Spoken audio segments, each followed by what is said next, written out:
శబరి కూడా ఎంగిల్ చేసి పెట్టలేదమ్మా, అంతకంటే తప్పు ఉందా? రామాయణం చదవకుండా మాట్లాడతారు, అరణ్యపర్వం చదవని తెలుస్తుంది. ఎంగిల్ చేసి పెట్టలేదు, వాడు అజ్ఞానం మాట. ఒక చెట్టు కాయలన్నీ పళ్ళన్నీ ఒక రుచిలోనే ఉంటాయి సాధారణంగా.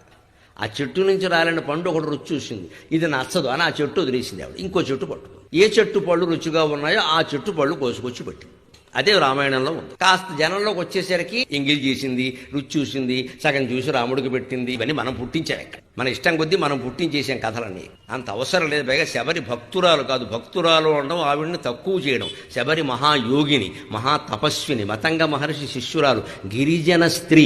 ఆవిడ మహాతపస్విని. రాముడే ఆవిడికి నమస్కారం చేశాడు, నీ తపస్సు బాగా సాగుతోందా అని అడిగాడు.